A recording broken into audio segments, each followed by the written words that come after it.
Well, thanks for joining us, everyone, this evening. My name's Conrad Wildsmith. I'm the head of school here at Bay Farm. We're going to be taking a look this evening at a group of children who I think have been particularly affected by the pandemic, because we know that in early adolescence, kids are starting to form their own identities, and they learn rapidly, and they're building lots of relationships. And it's actually a time when Dr. Maria Montessori's research showed that the adolescent brain is developing almost as fast, or if not faster, than a toddler or an infant's brain is developing. So at a time when their brains are telling them that they need peer connection and they need interaction with adults, a lot of our students across the country, not so much our Bay Farm students, but our students across the country, have been sort of sequestered at home and confined to virtual learning. So tonight you're going to be hearing from two of our experts at Bay Farm. Brooke Camillo, who is our Bay Farm psychologist, and Kelley Collins, who is our director of education. After their presentation, we'll have a discussion and see if we can answer any questions. So I look forward to it. Thanks very much for joining us. Great. Thank you so much, Conrad. I appreciate that introduction. Can everyone hear me okay? Hopefully? Okay, good. So Alyssa is pulling up the PowerPoint. Alyssa, 1 second. I'm just going to pull up it just became a full screen here, so let me come out of this option. Hold on. 1 second, everyone. So full screen. Okay, here we go. All right, so I would love to talk about what I feel are a few of just really important topics to think about when you are when you're just thinking about raising your elementary and middle school students, especially right now as we are at the end of the pandemic. So the first topic that I would like to discuss is age-appropriate use of social media platforms. So as many of you know, starting in the elementary years, kids really begin to explore the use of electronics and of social media. So what I mean by that is, they're on their phones, they're texting, they're emailing, they're using 6 million different apps that we can't even keep up with. They're playing video games, they're doing all of these things online. And especially in the last year, they've been on screens even more so than they were historically, just due to the circumstances of the pandemic. So I think that when you're thinking about building a relationship, building a trusting relationship with your elementary and middle school students, a good place to really get started is this use of electronics and social media. So I feel that when you're thinking about this, the first thing that comes to my mind is establish. So what I mean by that is the more you trust your child, the less time you will spend monitoring your child's use of electronics, because you know that they are acting appropriately, while they're using them. So this means that you need to establish some boundaries with your kids. So in the elementary years, this might look like saying to your child, you can have a phone and it's okay for you to send text to your friends and to use your phone. But at 9 p.m. or 10 p.m., I expect that you give me your phone because I do not want you to be tempted by it and spend too much time using it before you go to bed, because there's a chance that you might not get enough sleep and then your day the next day could be impacted. So that is a fair boundary where you're allowing your child to have freedom, but you're also letting them know that they can't have too much freedom. So that, in my opinion, is a boundary for the elementary years, and even the middle school years if if you choose to not have your child use electronics until the middle school years.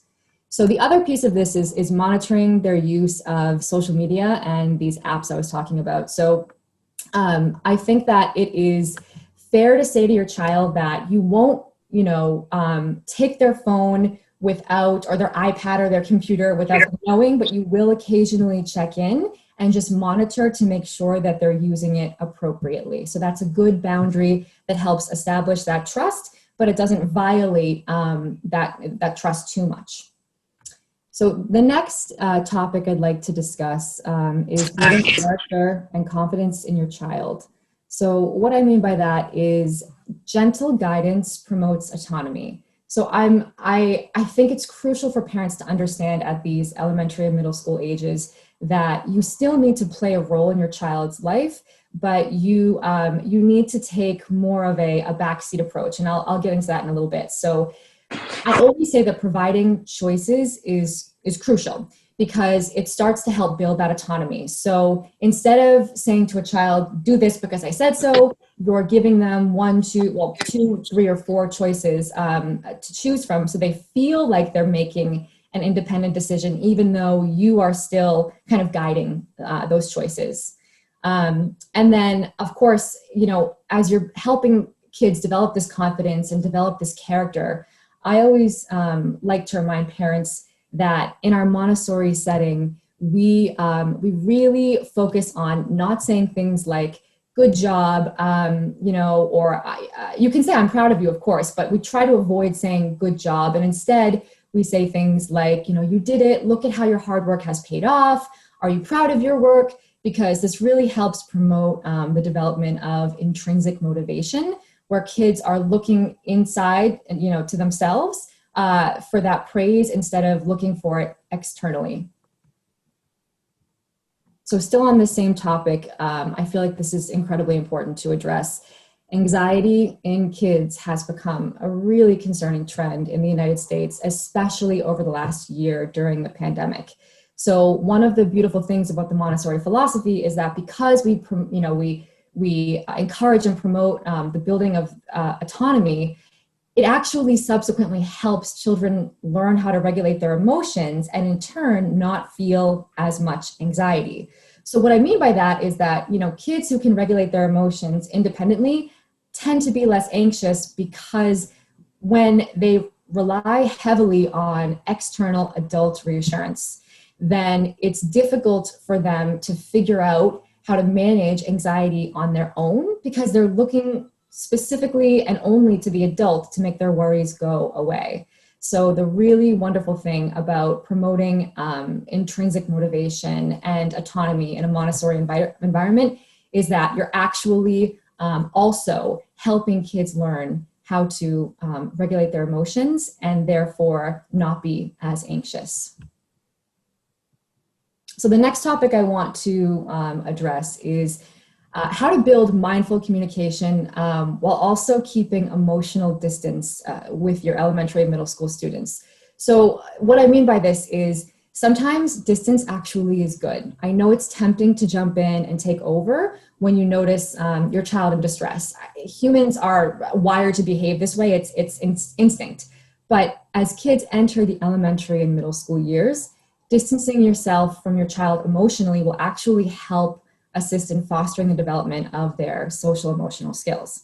So when I say emotional distance, I don't mean ignore your child's emotions. Of course I don't. I mean, develop an emotional distance that helps, and I mentioned this before, shift you from the front seat mentality to the back seat mentality. So that front seat mentality is a great mentality to have when your child is younger because they're learning all of these fundamental skills and they need your guidance. But as they get older and they transition into those elementary and middle school years, it's a great time for you to shift to that back seat mentality so that they can learn how to become more independent. So what I mean by this, if you stay too involved in your child's emotional life during the elementary and middle school years, it actually may do more harm than good. And please know that some kids certainly need more guidance than others. So I am not by any means suggesting this, one size fits all approach. I'm if anything, if you can take one thing from my portion of the presentation today, I would love for you to remember that what I'm saying is I want you to try to intervene less and listen more. So more specifically, I want you to try to actively listen to your kids instead of just listen. So active listening is a skill that some of you may be very familiar with because you learned about it in school or in your job, or you may actually already be doing it a lot and not even realize what you're doing. But it's so much more than just listening because it's the ability to focus completely on who's speaking, understand their message, really absorb the information and respond thoughtfully. And I encourage all the parents that I work with, especially the elementary and middle school parents, to use this kind of listening approach when they are speaking to their child. Because when you actively listen, you're basically sending your child a really, really important message, which is what you're saying is important. Your feelings are valid. I care about what happens to you and how those experiences impact your life. So what does active listening look like? So it's not just sitting there and listening. It's so much more than that. So you listen, you try to keep, a neutral face, but still express empathy with your facial expressions. So try to avoid the big dramatic, facial expressions, and instead just keep that more neutral, understanding look. And the most important thing to do is try not to interrupt and jump in to give your solutions. So a lot of times when a parent is talking to their child, it's really tempting to want to instantly jump in as soon as your child starts talking about a problem that you think you know the solution to, because you're the adult. So therefore you must, I think a lot of adults think that because they're older, therefore they are more knowledgeable when it comes to their child's problems, when actually your child is the expert when it comes to their problems. And the only way for you to help them is to collaborate with them so that you can really understand what's happening. And you have to do that through active listening. So you listen and you don't interrupt. And to help yourself figure out when your child is done speaking, you can say things like, is there anything else you want to add to that? Or is that all you want to tell me? To really make sure they're done telling you what it is they're trying to express. And when they're done, you repeat back to them what they've told you. So you summarize it to make sure that you really understand what they've said. And that shows them that you care so much about their well-being and that they can trust you because you've taken time to really absorb everything they've told you. So please know that by doing this, by actively listening, it's showing that you care, and that's enough. It's really the foundation your child needs to build the confidence that will propel them towards developing these really important social emotional problem-solving skills. So a couple more points on that. Well, really important actually. So when you said thank you to Carrie, right? I hear a few voices in the background. If everyone can please just mute their microphone. Sorry. Thank you. All right. So when parents try to run the show because they're afraid their child may fail, I know that, again, this is instinct and you want to do what's best for your child, but what's actually happening is you're preventing your child from learning the social emotional skills that they've got to develop. So, and the only way to do this is for kids to develop these skills through trial and error experiences. So, for example, I've found that historically I've been in situations where parents have told me that they just want to jump in and call or email or text the parent of the child that your child is having a problem with. And so unfortunately, even though you think that could be helpful, it usually actually is not, because you may solve the problem for your child, but your child doesn't learn how to solve the problem. So it really prevents them from developing the courage to speak up.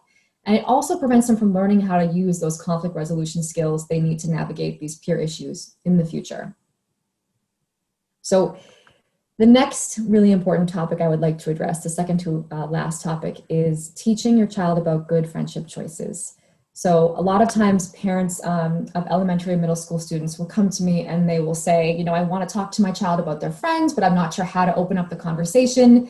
And so I always say the best way to talk about friendships is to talk about acceptable and unacceptable kind of behaviors in relationships and friendships. So one really wonderful piece of our curriculum that I feel lucky to provide is I run these self-advocacy and bullying education lessons at the beginning of each year. This year I ran them in the spring just due to COVID and the changes we experienced, but usually it's the beginning of each year for EL1, EL2, and middle school students. And so during these lessons, students learn how to identify the 4 types of bullying, how to stand up for themselves, and how to respectfully discontinue relationships with friends who treat them unfairly.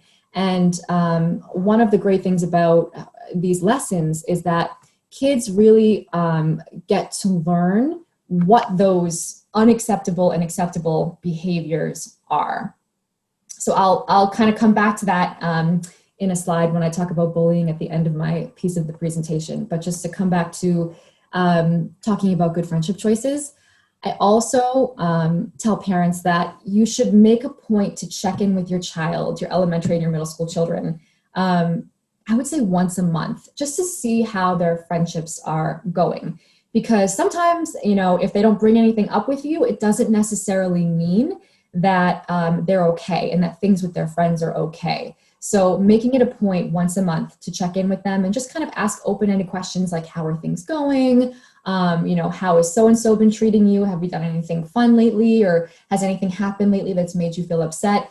That will provide those opportunities to check in with your kids to see how their friendships are going. And again, I really emphasize using that active listening and maintaining a curious attitude instead of assuming or trying to jump in too quickly to provide your adult solutions. Because remember, your child is the expert when it comes to the problems they're experiencing. So another thing that I tell parents when they're talking to kids about friendships is, instead of telling them what to do, I recommend that they talk about experiences they had when they were kids, if they experienced a similar conflict. So this is a wonderful way to show your child that you're just offering a suggestion and that ultimately they can make the choice when it comes to how to deal with the conflict. But it makes them feel good to know that they're not alone and that you're here to listen and to provide some examples of what you went through as well. So finally, the last thing I'm going to discuss is how to discuss and respond to bullying behaviors with your kids at home, as well as what we do here at Bay Farm. So I talked about it a little bit before, but I want to kind of revisit that, the piece I was talking about regarding the lessons I provide. So during those lessons, I teach kids how to really understand the differences between rude behavior, mean behavior, and bullying behavior. So kids are kids, they're going to make mistakes. If they're rude or if they're mean once or twice and then they apologize and it seems genuine, then you move on, right? And we talk about this in our lessons. But if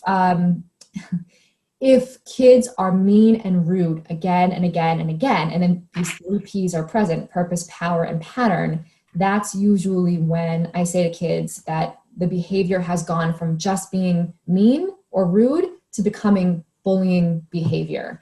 So more specifically, what I mean by these 3 P's, purpose means that it happens with intent.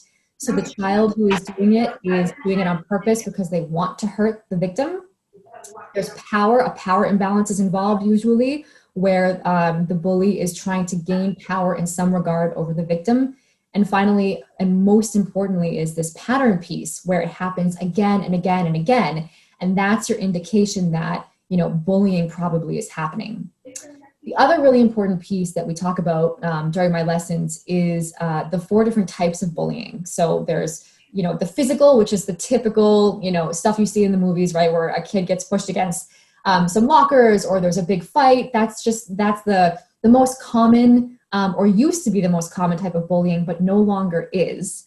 Then there's verbal, which is still common. So simply, name calling, rude remarks, things like that.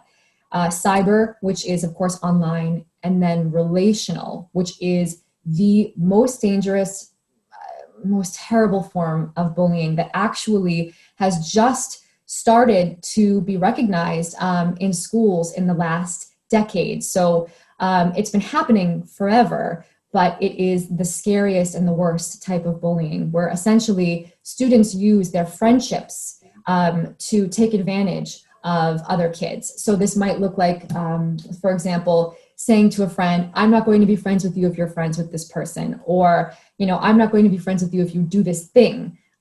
Rumors, gossip, the silent treatment, all of these things fall under that category of relational bullying. It's this passive aggressive, but intentional, incredibly hurtful behavior that is just unacceptable in my opinion. And so one of the great things about Bay Farm is that we really focus, actually my lessons are primarily focused on the education around this type of bullying so that kids can understand it, identify it, and stand up to it when they see it happening.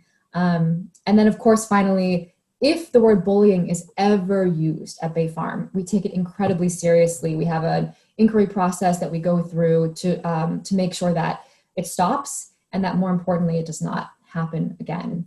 So I would recommend that if your child ever feels like they're being bullied, it's very important to just create that safe space at home for them to talk about it with you and to use all of those skills that I mentioned before, like the active listening and the attitude of curiosity, and just make an effort to check in with your child at least once a month to see how things are going.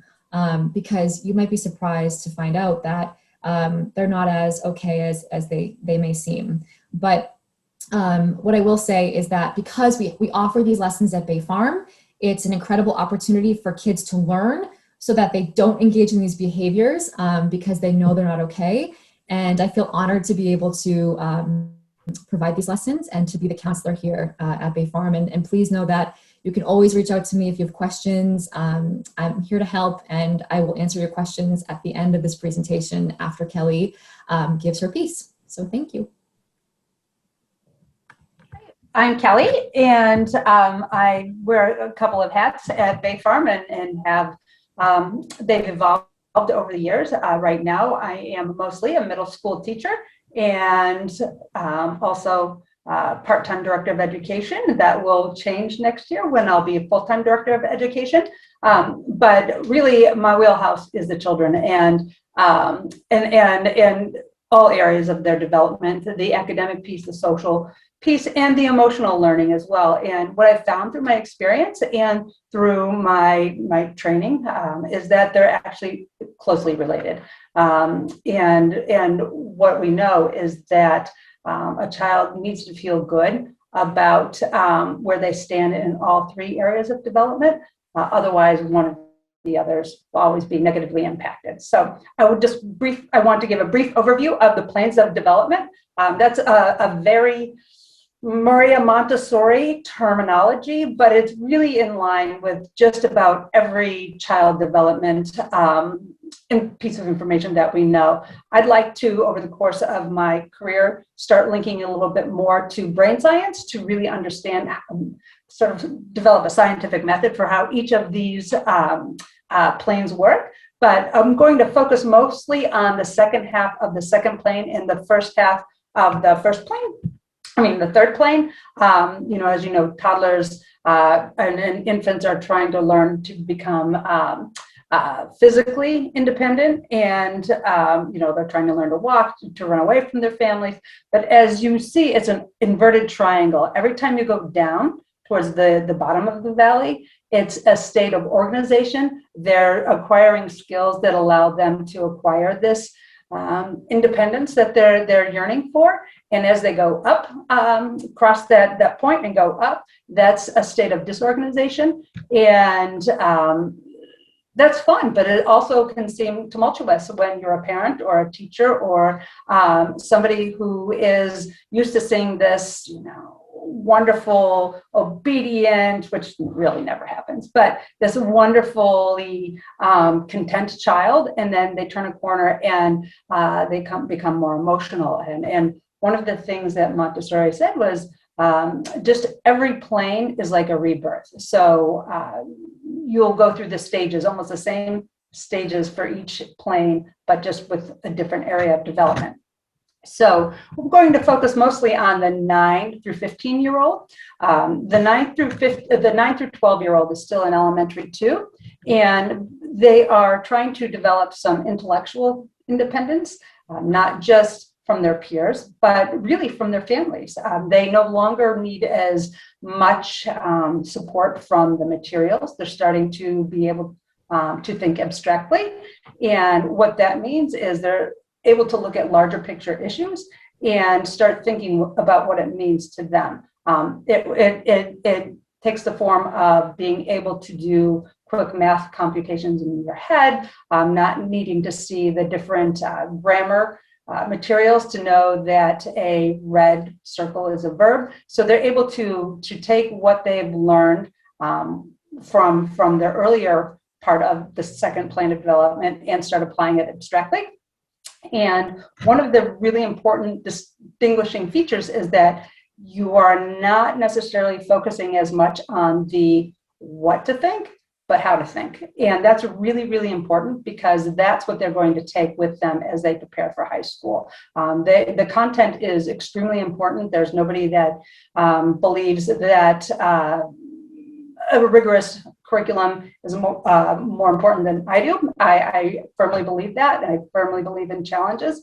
But it's how you approach that material that really will stick with them and enable them to be successful when they move on to older grades. The third plane of development is more of a humanistic exploration. They're trying to see and discover their place in society and how they can contribute to society. One of the really important things is, and Brooke mentioned this as well, is giving them their space and in not just their privacy, but their space to develop their own thoughts. It's really easy to instill your belief system in a child who takes every word you say as being sort of the rule. But at this age, it's really important to explore. So they start understanding that the way they think belongs to them. They have agency in what they think. And it's really important that if they start challenging your belief system, that's not just normal, it's good. They're not going to be able to develop a sense of identity if they don't challenge your rules and your expectations, because they need to know who they are and why they have come up with the line of thinking that they have.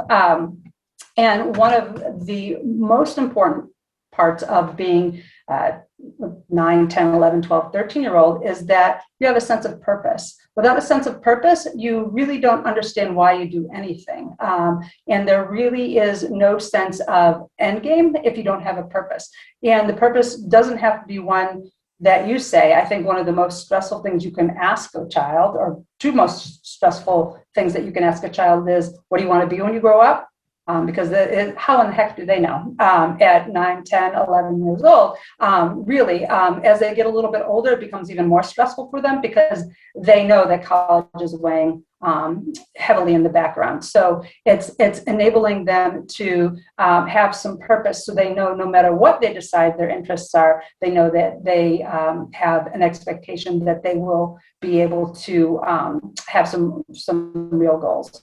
So I think that it's really important to instill a sense of purpose, whether it's through chores. At school, we have the purpose. They're raising money in the middle school to go on a trip next week, and that was that it wasn't just handed to them. When things come to you without work, you get the message that your efforts don't really matter.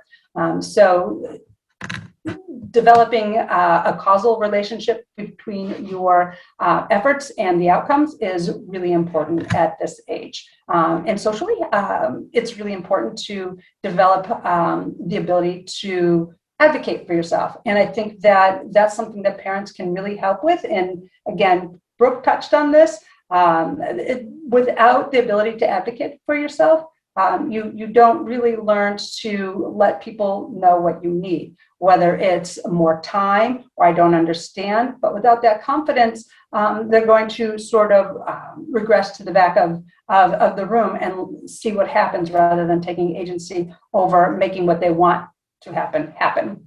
So there's that sense of control that coincides with this. We have space and time. Students don't learn what you want them to learn necessarily in the time frame that you give them. So giving them, rather than a hard and fast deadline, and this is at school, but it's also at home, to give them an opportunity to come up with meaningful ideas and solutions to problems they face within a reasonable amount of time. But without these hard and fast deadlines, because what I've noticed is that students, when they are given like 9 o'clock, it's due, and that's unwavering deadline, they don't put their full effort into it. They know that if you give them that space and time, they'll delve deeply into what you want them to delve into. Deeper connections, we want them to connect deeply, not just with the material, but with their peers and with adults around them. We know that sometimes we know that always parents are the biggest fans of their children, but it's really important for young people to have relationships with other adults as well, because sometimes they need to bounce something off of somebody they trust without the emotional baggage that comes along with it being a parent. Children are afraid to shock their parents in many instances, and they sometimes keep things to themselves, whether it's a bad grade or they have a crush on somebody, or it's something bigger than that. So that it's really important that they have other connections with other adults that you as a parent trust, but that they trust as well. One they know that they can open up to, and that every little word won't go back to their parents, but if they know that you have the relationship with their parents as well, that you will talk to the parent should there be anything serious weighing upon them. Freedom of choice is a big part of this age and this plane of development, because that's part of what gives them purpose. When they choose something that they're interested in and can delve deeply into it, or something as simple as a dress code, choosing their own clothes. It's self-expression, but they become more emotionally and psychically attached to what they have given the time of their effort. Play is really important. When everything's all work, there doesn't seem to be a lot of motivation to try when you never see a light at the end of the tunnel. Work can be fun. And so I would kind of say work should be playful as well, when possible, but giving them the downtime to just play, even at this age, is really important. We're out on the field, and that's when you see a lot of relationships form. We're on the field during recess. That's when you see a lot of relationships form. That's when you see them bouncing ideas that they encountered earlier in the day, and then they can see their friends, what they think about it. Being flexible. It's not just providing a flexible environment, it's teaching them to be flexible, because as we know, as adults, life doesn't always turn out like you plan, and being able to cope with those adjustments or those unpredictable events is really going to be important as life comes at them without you or another adult to sort of fix things for them. So they need to know that they are going to be okay if things change mid-course. Fierce engagement, and that's a part of being purposeful. It's passion. It's finding something that you care so much about that you would give up a lot of your free time to really delve into that. And this is that time when they really start practicing that. The practice of failure. This is a really important experience to have. And I think that, as Brooke said, we all want to be fixers. I want to be a fixer as a teacher. You want to be a fixer as a parent. Brooke wants to be a fixer as the counselor. But when a child doesn't experience failure and see that they can overcome it, they don't develop the confidence or the belief that they can overcome failure. And right now, the failures they experience are very small in most cases. But as they get older, the stakes get higher. And if they can hark back onto earlier attempts at trying something and not being as successful as they had hoped, they'll know that they can work through it again and overcome it, and they will be stronger for it. Okay, so academically at Bay Farm,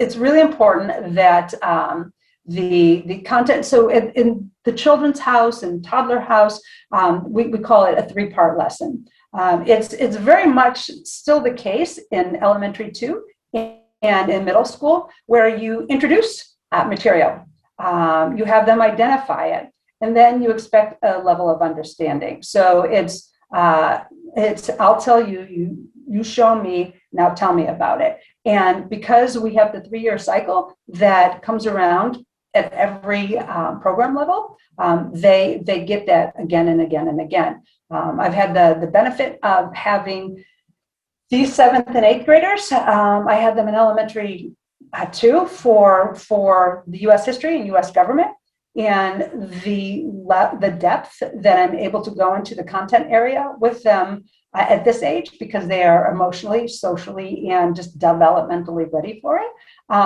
is a lot of fun. So it's that repeated exposure and giving them a little bit more each and every time that really builds an understanding of the content.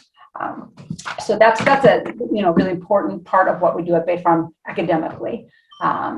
And a lot of this slide has to do with what I talked about earlier. We know the children really, really well, and because we've spent so many years with them, we have a gift of time and a long view of each child. They live in the here and now. I mean, 10, 11, 12, 13, they're impulsive, and they can't really see developmentally, given the being in the moment, that they can't really think back to a time where they had a really hard time and was able to overcome it.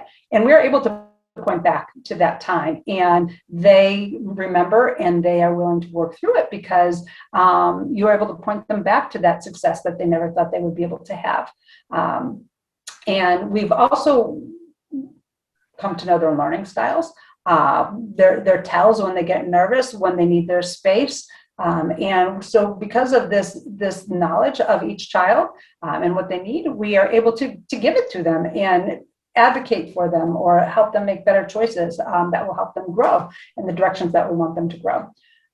We know their strengths, weaknesses, and vulnerabilities. And like I said, we can point them back to earlier struggles. Perseverance and competence as they go through challenges. When a student says to me, or when a student says to you, this is too hard, what you need to remind them, and what we remind them, is that we wouldn't give it to them if it were too hard for them. There can be no growth without a little bit of pain and struggle. And as people who care deeply about them, we would never subject them to a level that would cause them any genuine discomfort. But we can push them through when things seem difficult. And knowing that we believe in them will help them start believing in themselves. We teach them how to find answers themselves. And that comes from, yes, we provide them content, but we try to give them the tools to help them know where they can find the answers. And it's not just the internet. But by experiencing the world around them, it's really important. We'll go out there, learning about finding the height of trees using shadows. You can read about how that works in a book, but until you get out there and 15-degree weather and you have rulers and you're looking at the sun and the shadow and creating triangles and trying to find these proportions to determine the height of a tree, you don't understand how it works. So we want them to get out and experience the world, not just not just in math or finding the height of trees, but with everything. Go sit and see how a session in Congress works. So we really encourage that. We don't want them to take our words for it. We want them to believe it themselves. So as you know, and as Brooke mentioned earlier, this can be a tough time to navigate, even in the most well-adjusted child. This is hard. Hormones kick in and it causes a lot of inner turmoil, and things that they thought they knew or liked change. And one of the important things that I want to remind you is let them change. I think a lot of children are afraid to go with people they care about and say, you know what, I don't think I would vote for this person if I were you because of this reason. Challenge them. Don't just let them get away with that answer. One of the ways we teach them how to think is by helping them understand the process of coming to a decision. And so that's really important to, like I said, to let them change, but explore the reasons for these changes.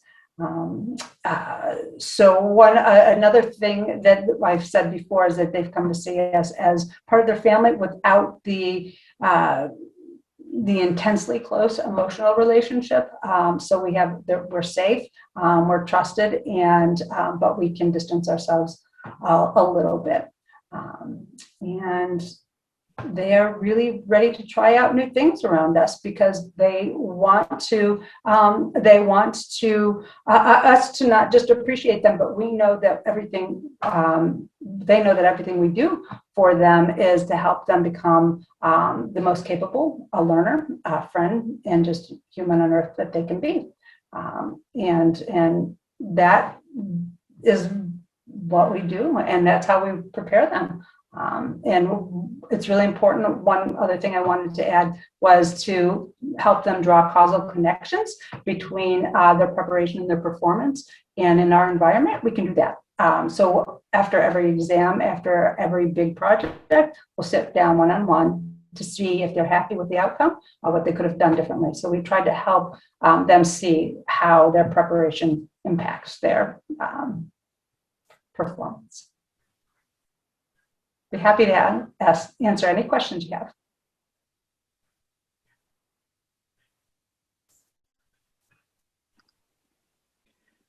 I don't know if I have questions, but there's so much that you and Brooke said here that is fascinating to me as someone who has observed what this looks like at home.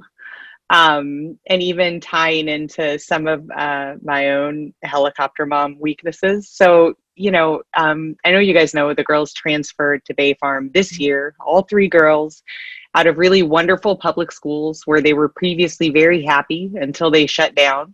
And that did not work for us. And so we explored other options. And so interestingly, as you talk about being in long relationships with these kids, you guys have known my kids, just since the beginning of the year, and I see these things anyway. And so one of the things that Brooke was talking about that I found embarrassing / fascinating was this helicopter instinct stuff. I'm not the helicopter mom who ever wants to call another parent. That's just not my way. It's not my instinct.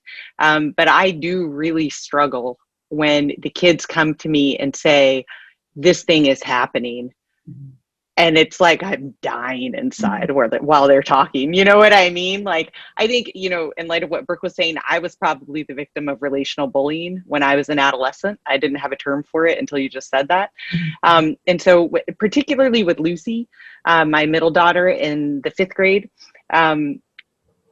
when Lucy talks about things that she's going through, Lucy's okay. But I feel unsafe.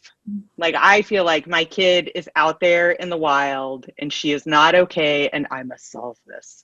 And so what has been really helpful to me is to recognize that about myself. I've got my own process I need to work through. But to say, like, why don't you go talk to Brooke? Because then I know that it's covered and that someone is talking to her, and she's probably much more honest with Brooke than she would ever be with me. And because I trust her implicitly, Brooke, I don't even ask. I have no idea what they talk about because I don't need to know. I just need to know that Lucy has someone to talk to. And so being able to do that without having to do an IEP or a 504 or all the things that I would have had to have done previously is a gift to a working parent with a high pressure job. And one of the things maybe that plays into this a lot ties into what Kelley was saying about this freedom of choice. So freedom of choice is a wonderful thing. And it was one of the things about Montessori that I was the most excited about. But my kids don't know how to do that because they've grown up in public. That's a skill, right? I mean, that's certainly a skill that I didn't develop until I was an adult. And this developed real anxiety in Lucy. Lucy didn't really know how to handle it. And she didn't know how to make the right choices. She knew her choices were wrong in hindsight maybe, but she almost couldn't stop herself. And for me to be able to shoot Brooke an email and say, okay, so here's the thing. And just to ask if she could talk to her and help her develop those skills, that was a gift to me. But the real gift was watching Lucy flourish with that. She just needed someone who could hear her, who wasn't going to try and solve her problems. And then to just watch her blossom and the things that she does with those choices now in this kind of supportive environment is just, it's just really something to watch. You guys are just in relationship with these kids. It's different than a traditional teacher-student relationship, and it allows for a much deeper connection for the kids. And then at home, we just get to kind of watch it happen. So that in context, I think everything that you presented is really fascinating to me. So thanks. It's helpful to understand what you guys are thinking when you make this magic happen. It's interesting because you have girls at 3 different planes, really. I mean, Yes. Lucy and Maddie are kind of in the same plane, but at different ups and downs of it. But Yes. they're very different. So you're seeing it in action. Yeah, it is. It's really fun. And to watch Maddie, my oldest, my most self-confident, just a kid who tends to bloom where she's planted, if you will. Maddie really struggled in the 6th grade, and I watched a little bit of her light dim because she was so self-conscious. And she just didn't feel like she could really be herself. And there was nothing I could do to really help with that. And now I think Maddie might be the loudest kid at school. She's certainly the loudest kid at home. And so that's just that's a really fun thing to watch. So anyways, that's my long-winded comment, but thank you guys for sharing all this info. I appreciate it. Meredith, thank you so much for that feedback. We really, really appreciate it. I'm so sorry for the background noise. I'm still at the middle school in my office and they're vacuuming. So if you can hear it, that's what that is. But it's so wonderful to have a parent share their experience in front of other parents when it comes to the way that we connect with the kids at school. And, you know, all 3 of your daughters are amazing and we are lucky to have them here. So again, really, we appreciate the feedback. Thank you. Thank you.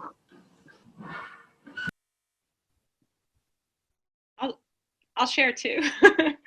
I was listening to you, Brooke, and it's interesting. Andrew came home with some kind of essay this week in which he was identifying an experience he had in 3rd grade before he switched, actually, when we decided to switch over to Bay Farm. And he was talking about this experience as relational bullying. And I like... So he's listening.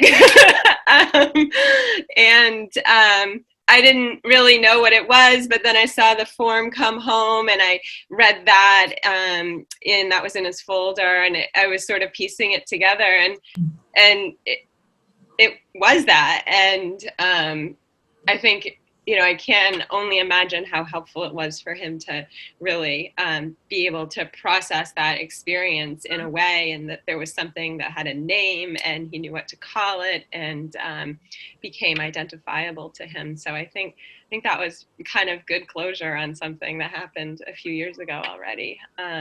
Great. So yeah, that's great. Thank you. Yeah. Thank you, Sabrina. I have to tell you, he has asked some wonderful questions during the lessons and is an active participant. So I've been really impressed by feedback that he's been giving me and the class. So, but thank you for sharing that with me. Okay. I didn't know that he then took that knowledge and used it in a different way. That makes I like processed it. It was all written out, and totally after I saw, I was going to ask what it was, but then there was a sheet that came along with it, and I was like, oh yeah, that is what that was. The other thing I was just going to say is that I looked back today. You sent out the video yesterday. You sent out the videos of that you made for the auction, and the kids were answering those questions that you asked them about what the school means to them. And I don't know if everyone picked up on it, but it was kind of amazing the degree to which almost universally the kids talked about Bay Farm as a home, and they talked about the people at Bay Farm as family. It's like, I'm like emotional talking about it. It like, they used those words, home and family, consistently, almost all the kids throughout the video. And that just made me feel like so good for them, because these are, you know, going into the middle school years, they're hard, they're challenging, there's a lot that goes on. And I think that if all else fails, they feel totally known and secure in this community, and that goes from the adults, the teachers, the administrators, and then among the students. I mean, they might be hard on each other at times, but they really know each other and understand each other, and I think they do love each other. So it was really heartwarming to see that, and it made me feel like this is where they want to, this is where they should be, this is where they want to be, this is good for them. It's a lot to hope for a kid to feel that comfortable in their middle grades or middle school environment, but I think they do. It speaks for itself, their testimonials. Thank you, Sabrina. Mm-hmm.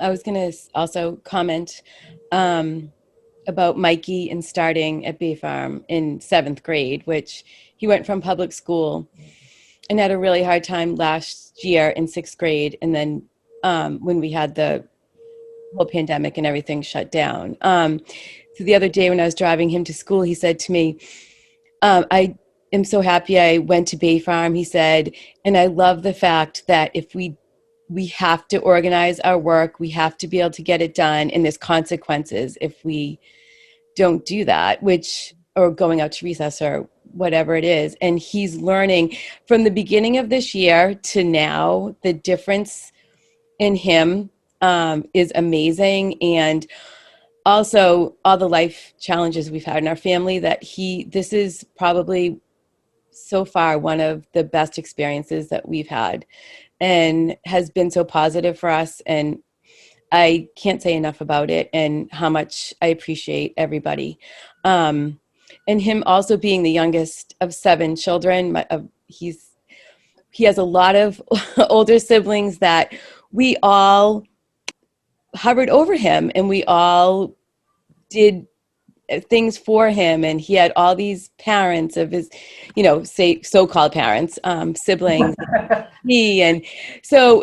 and it was hard not to. He was the baby of the family. So we really did, I